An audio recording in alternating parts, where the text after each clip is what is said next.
Arjun, Kavya, and Sunita, what began as a seemingly perfect family in New Jersey, quickly spiraled into betrayal, obsession, and a shocking act of revenge that would change their lives forever. 6 days was all it took for trust to shatter and secrets to turn deadly. Please subscribe for daily new update of crime story and watch till end. Arjun Malhotra's life looked like a dream that many immigrant families hoped to achieve in America. He had moved to the United States more than a decade earlier with ambition, discipline, and a belief that hard work could fix everything. Over the years, he built a steady career in the technology sector, working long hours and earning respect among colleagues. His name appeared on community event sponsor lists, temple donation boards, and professional networking groups. To outsiders, Arjun was the example of success done right. His home reflected the same image. The house stood in a quiet New Jersey neighborhood where families waved politely and lawns were always trimmed. Inside lived his wife, Kavya Malhotra, who had slowly put her own dreams aside to support the household. She managed social gatherings, cultural celebrations, and family routines with care. Kavya believed stability was the strongest form of love. She focused on keeping the home peaceful, even when things felt emotionally distant. Her mother, Sunita Rao, often stayed with them for long periods, especially after Kavya's father passed away. Sunita had crossed continents late in life, carrying memories, traditions, and a protective instinct that never faded. From the outside, the family appeared united. Festival photos showed smiling faces. Social media posts reflected warmth and gratitude. Friends saw them as balanced and respectful. No one suspected that emotional walls had formed silently inside the house. Arjun had become increasingly absorbed in his own world. His routines were fixed, his habits private, and his attention rarely present at home.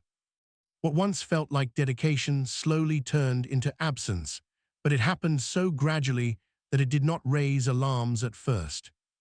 Kavya sensed the distance, but blamed herself or the pressures of immigrant life. She believed that patience would restore closeness. Sunita, however, noticed smaller details. She observed how Arjun avoided shared meals, how his expressions changed when his phone vibrated, and how his warmth faded when responsibilities were mentioned. Sunita did not speak openly about her concerns, but she began watching more closely. Her instincts, sharpened by years of hardship, told her that something beneath the surface was breaking. The house itself began to feel heavier. Silence replaced casual comfort. Even celebrations felt forced, as if everyone was acting in a play meant for others. The walls held secrets no one named yet. Arjun continued to perform the role of a devoted husband and son-in-law, but the effort was mechanical. His mind was elsewhere, slowly pulling him away from the life he had built. What no one realized at the time was that this calm period was the final still moment before collapse. The perfect image was already hollow, trust was thinning, emotions were quietly shifting, and a single hidden truth was waiting to tear everything apart. The foundation of the family had cracked, even though it had not yet fallen. The change in Arjun Malhotra did not happen overnight. It unfolded in small, easily ignored moments that slowly piled up. He began returning home later than usual, sometimes offering vague reasons connected to work deadlines or client meetings. His explanations sounded reasonable, especially to someone who had spent years trusting him. Kavya accepted these changes without confrontation, believing that professional pressure was the price of success. But the rhythm of their daily life no longer matched what it once was. His phone became a constant presence. Notifications were silenced, the screen was always face down, and passwords changed without explanation. Arjun carried it from room to room, even during meals. Kavya noticed how quickly he reacted to it, how his body tensed whenever it buzzed. There was a guardedness that did not belong in a shared life. When asked about it casually, Arjun brushed it off as company policy or privacy concerns. Kavya wanted to believe him, and so she did. Sunita Rao noticed something else. Arjun's tone had shifted. He spoke less, listened less, and avoided extended conversations. Family discussions ended quickly, and his presence felt temporary, as if he was waiting to leave. Sunita began to connect these changes with her past experiences. She had seen this pattern before in other families where distance appeared before truth. She kept her thoughts to herself, but remained alert. The truth revealed itself not through confrontation, but through accident. One afternoon, while Kavya was organizing documents on the shared laptop, a cloud storage notification appeared. It led to a folder that did not belong to their household life. Inside were travel photos, hotel bookings, and affectionate messages connected to a woman Kavya had never seen before. The dates stretched back over a year. Each file felt heavier than the last. The betrayal was not recent or impulsive. It was sustained, planned, and hidden carefully. The discovery did not bring immediate anger. Instead, it brought disbelief. Kavya reviewed the evidence repeatedly, hoping it would somehow change. Her world shifted in silence. The marriage she believed in suddenly felt unfamiliar, almost fictional. Everything she had defended and protected now appeared fragile and false.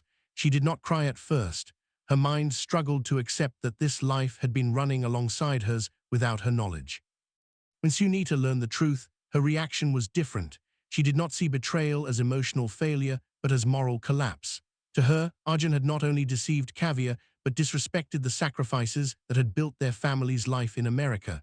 She began asking questions that Kavya avoided. How long had this been going on? How much money was involved? What else had been hidden? Her concern transformed into anger that sharpened with every answer. Arjun was confronted privately days later. The exposure did not lead to apology or accountability. Instead, his response was cold and defensive. He minimized the affair, treating it as a personal escape rather than a violation. That moment destroyed any remaining illusion. What hurt most was not the affair itself, but the lack of regret behind it. Trust did not break loudly. It collapsed quietly, leaving behind shock, resentment, and a dangerous silence that would soon turn into something far darker. After the truth came out, the atmosphere inside the house changed completely. The air felt tense, heavy, and unsettled, as if every corner was holding onto unspoken thoughts. Kavya moved through her daily routine like a shadow of herself. She completed tasks out of habit, not purpose. Her mind stayed fixed on what she had learned, replaying details she wished she had never seen. Sleep became difficult, and when it came, it was shallow and restless. The sense of safety she once felt inside her own home was gone. Sunita Rao, on the other hand, became increasingly focused. Her concern for her daughter deepened into something sharper and more intense. She began revisiting memories from her own life, moments where she had witnessed women endure betrayal quietly in the name of family honor. To Sunita, silence was no longer an option. She believed that allowing Arjun to walk away without consequences would mean accepting humiliation and weakness. Her thoughts circled around justice, but not the kind delivered by courts or conversations. Sunita started paying attention to Arjun's movements more closely. She noted when he left, when he returned, and how long he stayed away. She memorized patterns, routines, and small inconsistencies. While Kavya tried to emotionally distance herself from the situation, Sunita leaned into it. She spent hours alone, scrolling through information online, reading stories of betrayal, consequences, and revenge. What began as emotional support for her daughter slowly turned into obsession. Kavya sensed this shift in her mother, but felt too drained to stop it. Part of her felt relieved that someone else was carrying the emotional weight she could not handle. Another part felt uneasy, as if things were moving in a direction she could not control. She considered leaving the house, staying with a friend, or taking time away, but fear and uncertainty kept her rooted in place. Everything familiar now felt unstable. Arjun remained distant during this period. He continued his routine with little effort to repair the damage. His detachment only fueled Sunita's anger. She interpreted his calmness as arrogance and his silence as guilt. Each day that passed without accountability strengthened her belief that action was necessary. She began forming conclusions that no one challenged. In her mind, the situation had moved beyond reconciliation or separation. It had become about restoring balance. Sunita's thoughts grew more rigid. She convinced herself that she was protecting her daughter from further harm, even from herself. The idea that Kavya might forgive or move on frightened her. To Sunita, forgiveness felt like surrender. She believed that betrayal demanded response, and that waiting would only allow injustice to grow. Her emotional world narrowed until everything revolved around one purpose. By the end of the week, the house no longer felt like a shared space. It felt divided, tense, and unpredictable. Kavya stood trapped between heartbreak and fear, while Sunita moved forward with growing certainty. What neither of them fully understood was how far Sunita had already traveled in her mind. The line between concern and control had blurred, setting the stage for decisions that could never be undone. The morning Arjun Malhotra disappeared began like any other workday. He left the house at his usual time, dressed neatly, carrying the same briefcase he had used for years. There was nothing unusual in his behavior that morning, no visible tension or urgency. Kavya noticed his departure but felt emotionally disconnected, as if watching a stranger move through familiar space. Sunita observed quietly from a distance, saying nothing, her expression unreadable. The house returned to silence shortly after the door closed. Hours passed without concern. Kavya assumed Arjun was at work, and Sunita continued her routine at home. As evening approached, unease slowly crept in. Arjun had not returned, and no message had arrived. By nightfall, his absence could no longer be ignored. Kavya tried calling him repeatedly, but the phone went unanswered. Each unanswered call deepened her anxiety, though part of her felt conflicted, unsure whether worry or resentment was stronger. The following morning, there was still no sign of Arjun. His workplace confirmed he had not shown up the previous day. Panic replaced confusion. Kavya contacted the local authorities, reporting him missing. Police officers arrived to gather basic information, asking about recent conflicts, mental health, and possible reasons for disappearance. Kavya answered carefully, offering minimal detail. Sunita remained mostly out of sight during the questioning, claiming illness and exhaustion. Later that day, Arjun's car was discovered abandoned in an industrial area miles away from his normal route. It was parked neatly, with no visible damage, as if placed intentionally. His wallet and phone were missing, but there were no signs of struggle nearby. The location itself raised questions. It was isolated, rarely used after dark, and surrounded by storage units and empty warehouses. Investigators began to suspect that this was not a random disappearance. News spread quickly through the local Indian-American community. Speculation grew, ranging from voluntary disappearance to foul play. Some believed Arjun had left to escape marital conflict. Others feared something far worse. Kavya remained emotionally withdrawn during this period, attending police follow-ups with a blank expression that unsettled investigators. Her reactions did not align with typical panic or grief. Sunita, meanwhile, became increasingly difficult to reach, avoiding neighbors and limiting contact with extended family. As police expanded their search, inconsistencies began to surface. Security cameras near the industrial area showed Arjun's car entering late at night, long after his usual work hours. Another vehicle appeared briefly but could not be identified clearly. Investigators requested phone records, financial activity, and surveillance data, slowly building a timeline that contradicted initial assumptions. What troubled authorities most was the 6-day gap that followed. No ransom demands, no sightings, no digital activity connected to Arjun appeared. It was as if he had vanished deliberately or been erased. The case shifted from missing person to potential criminal investigation. Beneath the surface of worry and public sympathy, something darker was forming. The disappearance was not empty space. It was a pause, deliberate and calculated, hiding actions that had already taken place and truths waiting to be uncovered. As the investigation moved forward, the focus shifted from searching for Arjun to understanding what had happened before he vanished. Detectives began carefully reconstructing the days leading up to his disappearance. Phone records revealed gaps in communication that did not match his usual habits. Financial statements showed unusual withdrawals made in small amounts, spread across several days, suggesting preparation rather than impulse. Each detail added weight to the growing suspicion that Arjun had not simply walked away from his life. Surveillance footage became a critical piece of the puzzle. Cameras from a toll plaza captured Arjun's car late at night, several hours after he was last known to be alive.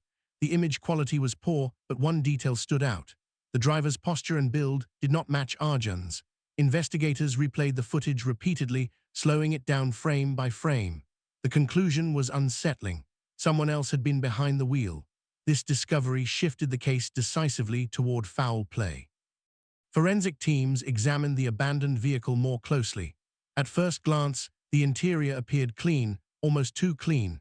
Swab tests later revealed traces of industrial cleaning agents on the seats, steering wheel, and trunk lining. This suggested an attempt to remove biological evidence. Microscopic fibers were also recovered, inconsistent with Arjun's clothing. These findings pointed toward a controlled and intentional act, not a spontaneous one. Attention soon turned back to the household. Investigators requested access to electronic devices belonging to Kavya and Sunita. Kavya cooperated with hesitation, her behavior still emotionally flat. Sunita appeared resistant, citing confusion and fatigue, but eventually complied. A forensic analysis of Sunita's laptop uncovered a series of internet searches that raised immediate concern. These included warehouse rental facilities, security camera blind spots, storage unit access procedures, and nighttime delivery schedules. The searches were conducted days before Arjun disappeared. Investigators also found deleted map routes that traced a path from the family home to the industrial district where the car was found. While none of this proved a crime on its own, the pattern was undeniable. Sunita had been planning something. When questioned again, she offered vague explanations, claiming curiosity and fear for her daughter's safety. Her answers lacked consistency and emotional depth. Kavya's digital footprint told a different story. Her messages showed confusion, emotional distress, and attempts to distance herself from the situation. There was no evidence of planning or coordination in her activity. This contrast deepened the mystery. If a crime had occurred, the roles were not equal. By the end of the fifth day, investigators no longer viewed the case as uncertain. Every recovered detail pointed toward a hidden event that had already concluded. The evidence was layered, intentional, and methodical. Someone had prepared, executed, and attempted to erase a violent act. The disappearance was no longer the question. The only question left was where Arjun was and who had ensured he would not be found easily. On the sixth day after Arjun Malhotra vanished, the investigation reached a turning point that no one was prepared for. Early that morning, workers at a privately owned storage facility in the industrial district reported a strong, unusual odor coming from one of the rented units. The unit had been leased only a week earlier under a name that did not immediately raise suspicion.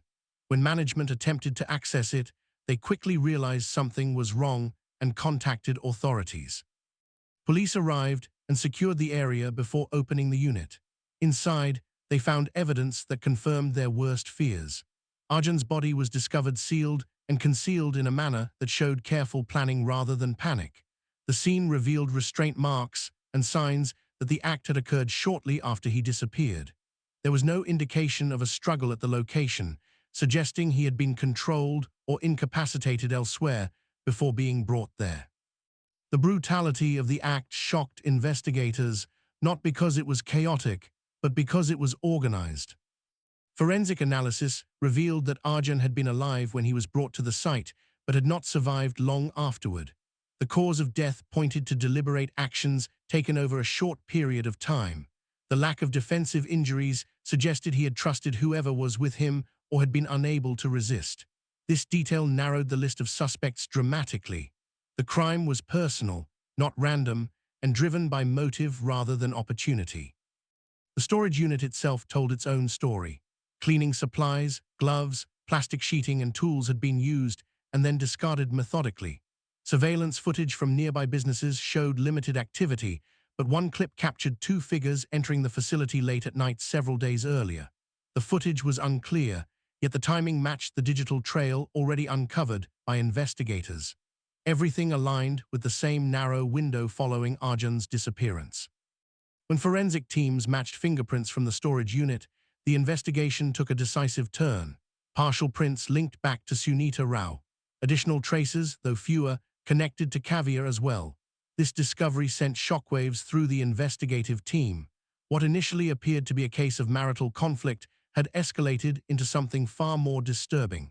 The involvement of both mother and daughter challenged assumptions and complicated the narrative.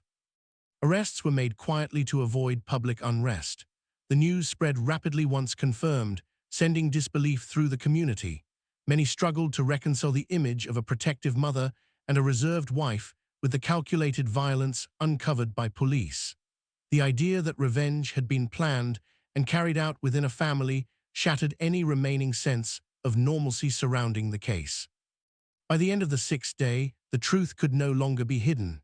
The disappearance was no longer a mystery, but a revelation. Arjun's fate had been sealed not by strangers, but by the people closest to him. What remained unclear was not how the crime happened, but why it had gone so far and how deep the shared responsibility truly was. As the case moved toward trial, the public narrative initially appeared simple. A betrayed wife and her mother had taken revenge together. News coverage framed it as a shared act driven by anger and humiliation. However, as investigators and prosecutors examined the evidence more deeply, cracks appeared in that version of events.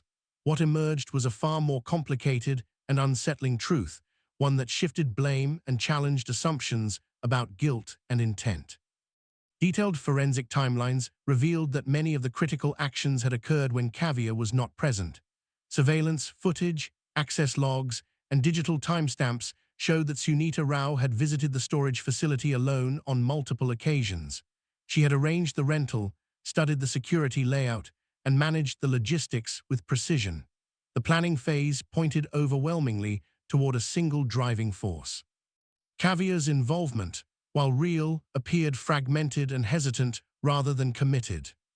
Psychological evaluations added another layer. Kavya was found to be suffering from severe emotional distress following the discovery of the affair. Medical records and digital activity supported a pattern of withdrawal, confusion, and fear rather than aggression. She had searched for counseling resources and legal information related to separation, not retaliation. These findings conflicted sharply with the image of a calculated participant in a violent plan. Sunita's profile told a different story. Her digital footprint revealed not only planning but fixation. Her search history extended beyond logistics into stories of moral punishment and honor-based justice. Investigators noted how her behavior after Arjun's disappearance lacked panic or uncertainty. Instead, she appeared controlled and purposeful, focused on outcomes rather than consequences. This emotional detachment suggested that the act was not impulsive revenge, but a decision she had justified internally long before it was carried out. One of the most revealing discoveries came from timestamp location data. On the night the crime escalated, Kavya's phone showed prolonged inactivity, followed by frantic movement later. This pattern aligned with investigators' theory that Kavya had tried to withdraw from the plan once she realized how far it had gone. Evidence suggested she had been present during an earlier confrontation, but had not anticipated the final outcome. Fear and emotional paralysis kept her from seeking help afterward. This distinction changed everything. Prosecutors began separating intent from participation. While Kavya had knowledge and limited involvement, the evidence pointed to Sunita as the primary architect and executor of the crime. The narrative shifted from shared revenge to controlled manipulation. Sunita's role as a mother blurred into one of dominance, where protection became control and concern became obsession. Public opinion fractured as these details emerged. Sympathy slowly moved toward Kavya, while Sunita became the focus of outrage. The case no longer fit a simple category of betrayal and revenge. It became a story about how grief, honor, and control can distort judgment, and how one person's certainty can pull others into irreversible actions. By the time the truth was fully understood, the damage had already been done, and no version of justice could undo it. The final stage of the case left a deep mark on everyone connected to it. Court proceedings moved forward with intense public attention, especially within the Indian American community. What began as a private family collapse had turned into a national discussion about betrayal, control, and the limits of moral justification. Media coverage dissected every detail, but no explanation felt complete. The facts were clear, yet the emotions behind them remained unsettling and difficult to define. Sunita Rao was sentenced to life imprisonment without the possibility of parole. Throughout the proceedings, she showed little outward emotion. Her actions were presented as deliberate and calculated, driven by a belief that she was restoring balance after betrayal. Experts described her mindset as rigid, shaped by unresolved grief and a distorted sense of responsibility. The court concluded that her role was central and unavoidable. The punishment reflected not only the crime itself, but the intention and planning behind it. Kavya Malhotra received a significantly reduced sentence. The court acknowledged her involvement, but emphasized her psychological state at the time. Medical experts testified that she had been emotionally overwhelmed, fearful, and mentally unstable following the discovery of the affair. Her failure to intervene or report the crime was judged as a result of emotional collapse rather than criminal intent. She was sentenced to a limited prison term, followed by mandatory counseling and long-term supervision. After sentencing, the public reaction remained divided. Some believed the punishment was justified and necessary.